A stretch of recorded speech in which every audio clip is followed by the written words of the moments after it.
Yo, what is up, you guys? I'm DeAndre.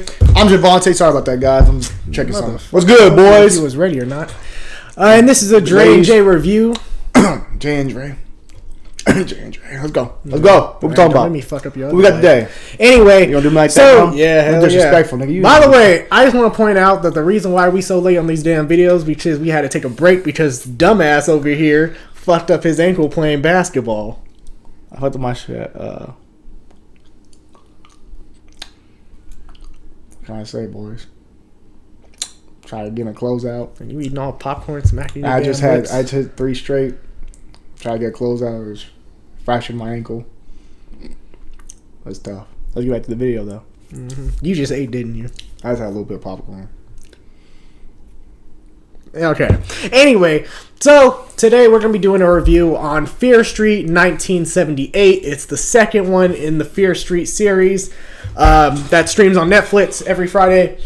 So the second part, man, this movie was great.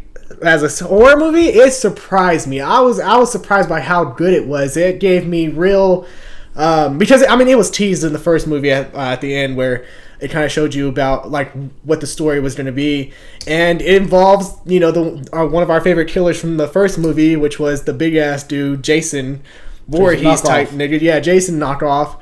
And it involves the kids at Camp Nightwing, which knocked off Camp Crystal Lake. Mm-hmm. But yeah, man, this movie, like everything as far as the suspense, the fucking kills, it met all my expectations. And it surprised me, man. Like, this is a movie that actually, shit, if it was in the theaters and I saw it, I would actually come out being like, you know what? I got a good money's worth watching it. Yeah, man, he ain't lying, man. Look, I love Jason Voorhees is my guy. That's to me, he's the best. He's the most iconic. He's the best serial killer, slasher. Michael Myers can't touch him. Freddy can't touch him. Nobody else can touch him. It's Jason Voorhees all day. Most iconic mask, everything. Look, all he does is wear a damn hockey mask. Hey, look, I got Jason right here. I'm not in bullshit with y'all. At least Michael, it's cool because it's William Shatner's face. That's just tight, bro. He had also the potato sack, bro. That's iconic too. And that's okay. We're gonna get to that later. But let's start with this. I love the Friday the 13th films. This is so much pays homage to that, man. It's nice to see some kind of Friday the 13th vibe, man. We ain't got a movie Friday the 13th since 2009, man. They need to remake that shit when they get the legal stuff going. But this is amazing. It was a joy to watch. Like DeAndre said, it was suspenseful. You really know who's going to survive and who's going to die because it was all over the place, man. Unless like you knew who was Sunnyvale and who was Shadyside. Yeah, exactly. And the killer, Tommy. Oh, yeah. Ruthless. I call him knockoff Jason, but I ain't gonna bullshit. He might have been better than Jason, my nigga. That nigga was scared of Jason. Why? Because he was just ruthless. Yeah, he was ruthless. He was killing kids, man. He was killing kids. Look, he said, "Fuck them kids." Jason don't fuck up. Jason had moments where he could have killed some kids. The kids usually always live. You know, Jason don't be fucked up. He fucked with the camp people, run the camp, the campers, the fucking what they call it? They camp counselors. Counselors. He usually kills the counselors, fuck up some cops, shit like that. This motherfucker Tommy was just hacking at kids. Motherfucking kids with glasses. He didn't give a fuck who. Woo! That motherfucker went down. That motherfucker was ruthless. He calls him Discount Jason. I call him Discount Robert Pattinson. Because, I mean, come on. We got to be honest. He looks a little bit like Robert Pattinson. And Sebastian Stan. Really? Sebastian Stan? I thought a little bit of Sebastian Stan. Okay. I think Robert. I mean, maybe a Mitz, maybe I don't know. Make sure. But yeah, he was just fucking shit up, and it basically the reason why he starts killing. I mean, this is a spoiler. I mean, we already talked spoilers, guy. Anyway, I'm gonna put spoilers in the fucking title section of this video, so y'all know. But the reason why he does it is because he's cursed just like the rest of the killers, because they actually mention the Ruby Lane chick, the chick that sings and shit. Yeah, slice people. Mm-hmm. So her mother was actually the nurse at the camp, and it's only a year after her daughter killed all those people and killed herself. So she's trying to get to the bottom of it and trying to discover why her daughter went all mad all of a sudden. So upon her discovery, she ends up trying to kill Tommy, which she ends up getting knocked out and gets sent to the fucking hospital or shrink, whatever the fuck she got sent to. And Tommy's over here questioning why the hell she wanted to kill me, and then it turns out because his name was carved in the stone by Sarah Freer, the witch. So he was destined to be the fucking next killer in this long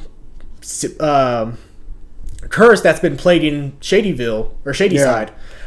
So, seeing that and just seeing him murking, bro, he was murking. But then when you see Tommy, man, Tommy, you see the character, he's a good guy. Good guy. Great guy. Treats his girlfriend great. They always call him the virgin and shit like that. They talk so highly about him. Just a great dude. He's a nice guy. So you don't expect that shit. So when the moment comes and you see that name carved in there, and like, I didn't carve that. And this motherfucker, he's like just an old boy trying to talk to him and shit. And that motherfucker just takes a whole 180 and grabs that axe, start whacking at him. Yeah, and that it's like, shit was gruesome, bro. Yeah, he just hit his shit about 4 good times, just slacking his shit all up. Who the fuck it is no more. Closed casket for sure. Oh, yeah. But then you see him like, oh my god, this motherfucker's on some other shit. He looked demonic, he looked possessed. He had walking around with the fucking flies around him and shit like a fucking zombie. On some Jason shit. Yeah. But so credit to the actor for that. Yeah, he did a great job. Go ahead. No, and then they have the girl that plays Max in Stranger Things. She's the main character. She's the one that actually turned out that lived. I forgot what her name is in the movie, but the car is not Zoe. It's like Sarah something. Yeah, but she had that nickname. But yeah, Ziggy, yeah. But yeah, she ended up being the one that lived, and her sister, who she mentioned in the last movie, died that day as well, and she was the camp counselor. So you basically get her story, and it kind of intertwines with the first movie because you have her in it. You have the officer or the sheriff in the first movie as well. He's one of the camp counselors, and you just get this parallel. And they're still trying to deal with the witch, and in this movie it deals with her hand. That was cut off, which is why everything keeps going. The curse keeps on going because they need to reunite it with the body. Yeah, and I mean that shit.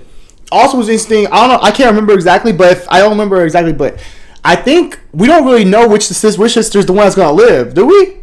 I know she says this is me and my sister, but I don't remember if she said which one she was. Because they're like, oh, you're Ziggy. I mean, based off the looks, I was like, okay, she's. Well, she ain't got the red hair though. I mean, Ziggy had the red hair. Yeah, she did have the red hair. The other chick the older chick didn't have red hair. Yeah, it was somewhat red. That could have been the other chick.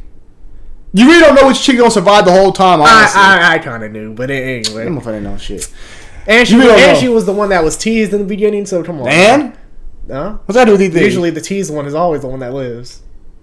Jason Voorhees got teased all the time. Okay, that's different. It's different between being teased in the backstory and being. But she could have been teased, and she could have sacrificed herself like the big hero play. You know what I mean? Like you never know. I'm just saying. All I'm saying is that was dope. I thought the counselors in general were pretty cool. I didn't mind. I thought they were like normal counselors. Yeah. They were doing what they would always do. They had having sex. Drugs. Hey, when something comes out, like okay, here we go. That's some Friday 13th type stuff. I like it. They were doing drugs, having sex, not giving a fuck. Just like this is a summer job. We here to party, have fun, and do drugs and chill. So I liked it. Get that very much that vibe like Friday 13th does. So they were all dope to me, man. I really enjoyed the counselors. Yeah. The good girl. The main counselor, the sister, who's like really good, wanted everything the right way. Her boyfriend, then perfect couple, all that stuff. The couple who was like druggies and shit. Yeah, just wild out. And then it turns out that the one girl and the main girl, the good one, they used to be friends and all that. Yeah, kind of separate ways.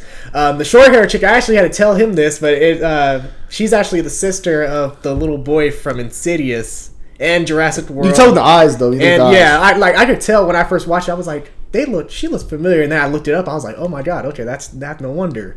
But yeah, the guy from Jurassic World and the guy who played the little boy in Iron Man 3. Yeah, so yeah, I was like, huh, interesting.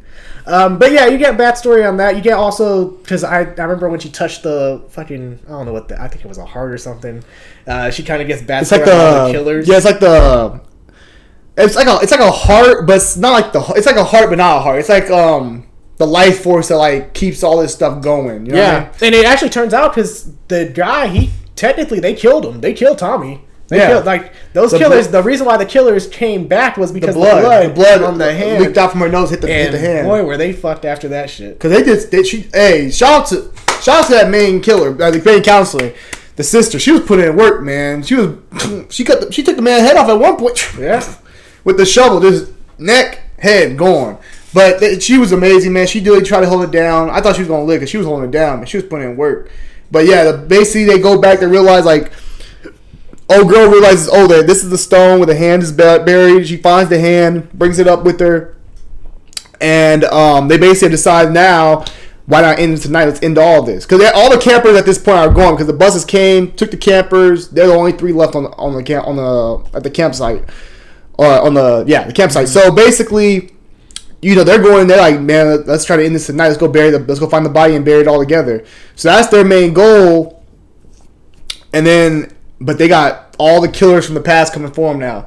From the 1600s to the ones in the, was the girl in the, technically. The girl was literally the year before. Yeah. So all these killers coming back now to try to stop them from doing this because the witch don't want this stuff done. Mm-hmm. And, man. They end up finding out that the witch, they try to bury up the grave of the witch, and then they end up finding a rock that says the witch lives forever, and then the sister ends up getting... They both end up getting stabbed, but the sister... you knew she was fun. She was getting chopped up by the axe. She was talking too still. Yeah. The other shit, she only getting stabbed by the knife. I mean, she got stabbed by a good 9-10 times maybe. I mean, still survived because old boy rushed back and gave her CPR. The sister. She was fucked. That axe was... But man, overall, this is a great sequel, man. Oh yeah, for sure. This was definitely way, way better than the first one. And it had me excited for part 3 now because I'm looking, I'm like, man, it only going up from here. I'm excited they're going to do a part 3. Well, part 3 is definitely going back to... Yeah, it's going back in time, but like, as far as like the intensity of it, it's going to be dope. Although I kind of wonder now because like the second one, at the end of the second one, they end up reuniting the hand with the body, so I wonder if there's any more shit that's going to be happening in the present day. I took her back. She's back in time now. So now, I know now they're going back. She's basically living the life of the witch. Yeah, but I wonder when they go back in the present, is there still going to be stuff that happens, or are they officially done? Yeah, that's true. Shit that happens in the present. And they basically brought all the cast back for the last movie. Yeah. I thought it was pretty dope. It kind of reminded me like American Horror Story type thing, where the characters just changed their... They play different characters, but same actors. I thought that was dope. So I'm excited about the third one, man. The second one was amazing though. Seeing that Tom, he was the one that intrigued me the most though coming into this. Like seeing the trailer, seeing the first movie, he was the one that intrigued me. I was like, man. He runs and stuff. Mm-hmm. That he ain't nothing to play with. And the way, and then I was wondering the whole time, like, man, I want to like fuck up his face or something like that. Like, where he's gonna put the mask on? And old girl just took that damn sack and put it over him, and she basically wrapped that whole soul tie around. He said, "Man, foreign, hey, it's the new wave now. I'm rocking with it," and started going crazy, man. Yeah. It reminded me so much of Potato Sack Jason, man, with the head part 2 of Jason. Yeah, it was dope though. I definitely agree with that. If I had to give Fear Street Part 2, 1978, a grade, I would give it an A, man. This movie deserves an A for me. It definitely got me with the kills, the suspense, the horror, everything. The story, even the emotional appeal. I kind of felt bad for the sisters and like everything going on. Even some of the characters, I was like, damn, man, they got fucked. So, this movie was definitely entertaining for me to watch. I probably would watch it several times and not get bored with it. So, it definitely deserves an A for me. Yeah, I can say for me too, man. I think it's pretty much simple plot. You know what you expect with a slasher, but sometimes that's the best thing, man. Sometimes you do the simple stuff, it makes the film better, it makes it scarier. You don't need to do all the extra stuff, man. It was very basic. Man done lost it, possessed, slashing up everybody. Well, I mean everybody. I mean literally everybody. Everybody can get it. There was no. Unless you're a child. You're Sunnyvale. You're a child. We're not gonna take you out. They took out everybody. Yeah, because I don't know if you noticed, he was just killing the shady side. He wasn't killing the Sunnyvale people. Oh, yeah, that's true, huh? Oh, no? Did he? Yeah? Yeah, I don't think he killed the Sunnyvale. Also, did the girl in the bathroom, did she die? I know she got her ass whooped. Yeah, no, yeah. I think she was knocked out. No, he did. He killed old boy from Halloween. Wasn't he Shady Side?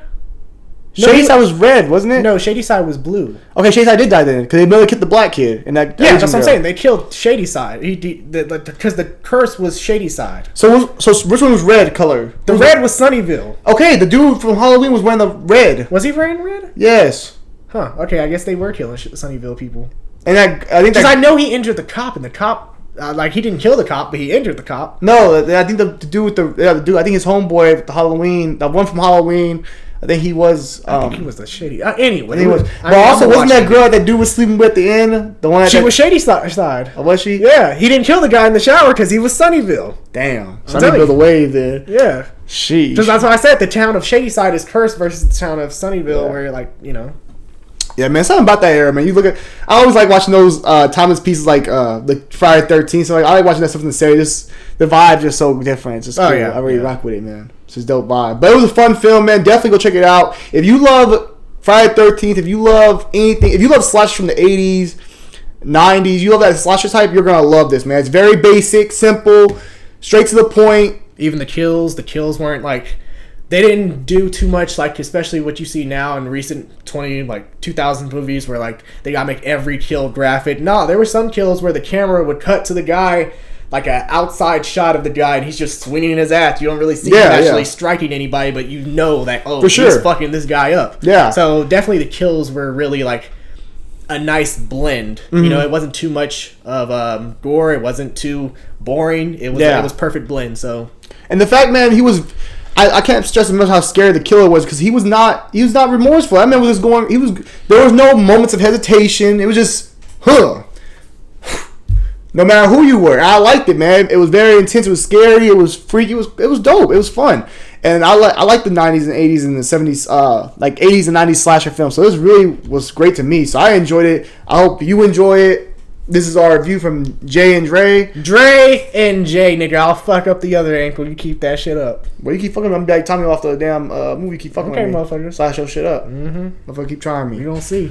This is a Jay and Dre review. Dre and Jay review. This is DeAndre. You did say Dre and Jay. I said Jay and Dre. No, I thought you said Dre and Jay. Yeah, so you hearing shit now. Now you try to play like you don't hear me because he don't want them problems. Nah, you need This is a Jay and Dre review. Dre and Jay review. That's DeAndre. I'm Javante. DeAndre. This Javante. Give us y'all rating. Be sure to let us know what you guys' thoughts were on leave a like Fear Street 1978. If you like this review, be sure to leave a like, subscribe, and be sure to tune in for more. And we out.